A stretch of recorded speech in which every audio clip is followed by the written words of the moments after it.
penyusunan Raperda Rencana Pembangunan Industri Kabupaten atau bisa disingkat RPIK, didasarkan pada 3 alasan. Pertama, penyusunan rencana pembangunan industri merupakan pelaksanaan arahan dalam Undang-Undang Nomor 3 Tahun 2014 tentang perindustrian yang mengarahkan setiap tingkat pemerintahan wajib untuk menyusun rencana pembangunan industri, di mana pada level nasional disebut Rencana Pembangunan Industri Nasional, pada level provinsi disebut Rencana Pembangunan Industri Provinsi, dan pada level kabupaten kota disebut Rencana Pembangunan Industri Kabupaten atau kota. Kedua, perlunya segera menyusun dokumen RPIK Gresik dapat ditinjau dari alasan kajian akademis, di mana terdapat 3 hal yang mendasari hasil kajian akademik ini. Yang pertama, A.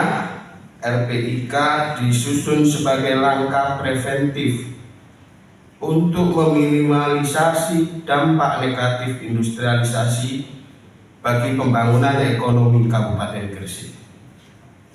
B. RPIK disusun untuk memaksimalkan peranan industri dalam percepatan pembangunan ekonomi Kabupaten Gresik. Dan C.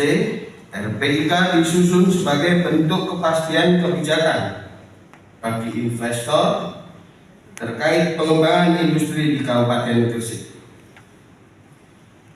Hal ini sesuai dengan ketentuan dalam Rencana Pembangunan Industri Nasional bahwa Gresik telah dirancang sebagai wilayah dengan pola berbasis pengembangan industri berdasarkan pendayagunaan potensi sumber daya wilayah melalui penguatan infrastruktur, industri dan konektivitas yang memiliki keterkaitan ekonomi kuat. Alasan ketiga, revolusi industri 4.0 merupakan tantangan untuk mewujudkan Gresik sebagai salah satu daerah industri yang mandiri. Gelombang revolusi industri 4.0 ini tidak mungkin dihindari, khususnya pada era keterbukaan ekonomi global, sehingga pembangunan industri yang berkarakteristik digital tidak bisa diabaikan. Jika tetap mengharapkan adanya pembangunan industri Kabupaten Gresik yang berdaya saing pada era ini, lingkungan usaha industri dicirikan dengan tingkatan ketidakpastian usaha yang tinggi dan ketidakteraturan perubahan iklim usaha sulit diprediksi.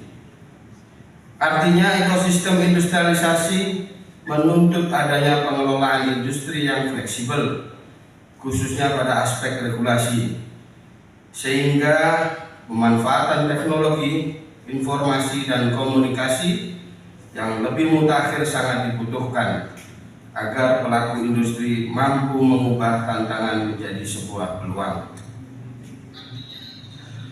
Rapat Dewan yang terhormat, mewujudkan industri yang unggul di Kabupaten Gresik masih memiliki beberapa tantangan. Pertama, pembangunan lahan existing lebih banyak difungsikan untuk pemukiman, sehingga pembangunan sektor industri berpotensi memunculkan konflik penggunaan lahan. Kedua, ketersediaan tenaga kerja usia produktif relatif melimpah dengan kompetensi menengah dan tingkat ketergantungan yang rendah, akan tetapi dianggap belum mampu mengungkit serapan tenaga kerja untuk percepatan pembangunan industri. Dan ketiga, kami berkeyakinan bahwa industrialisasi yang tidak direncanakan dengan matang berpotensi akan menyebabkan peningkatan ketimpangan pendapatan. Selain itu akan menyebabkan inefisiensi pembangunan infrastruktur dan bahkan menurunkan kualitas lingkungan hidup.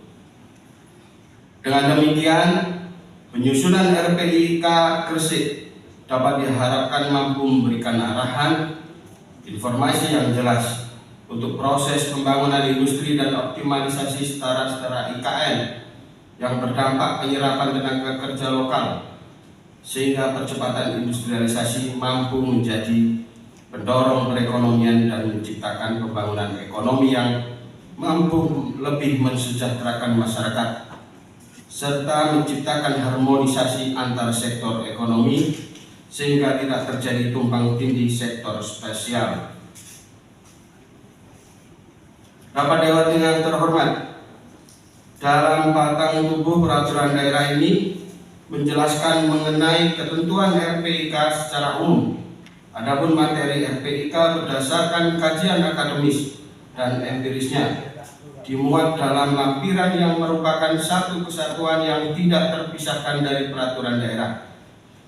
Secara sistemika, RPIK Kabupaten 2023-2043 telah berpedoman pada Peraturan Menteri Perindustrian Nomor 110/MIND/DER/12/2015 tentang pedoman penyusunan rencana pembangunan industri provinsi dan rencana pembangunan industri kabupaten kota. Secara substantif, masa berlaku RPK ini selama 20 tahun yang dibagi menjadi 4 tahapan atau periodisasi pembangunan industri. Tahap pertama tahun 2023 sampai dengan 2028 adalah periode penguatan keterkaitan antara industri besar dan industri kecil. Tahap kedua tahun 2029 sampai dengan 2033 adalah periode percepatan peningkatan investasi industri. Tahap ketiga tahun 2034 sampai dengan tahun 2038 adalah periode percepatan peningkatan daya saing industri. Dan tahap keempat tahun 2039 sampai dengan 2043 diharapkan sebagai periode terwujudnya industri inklusif dan berkelanjutan. Pimpinan dan seluruh anggota DPR yang kami hormati,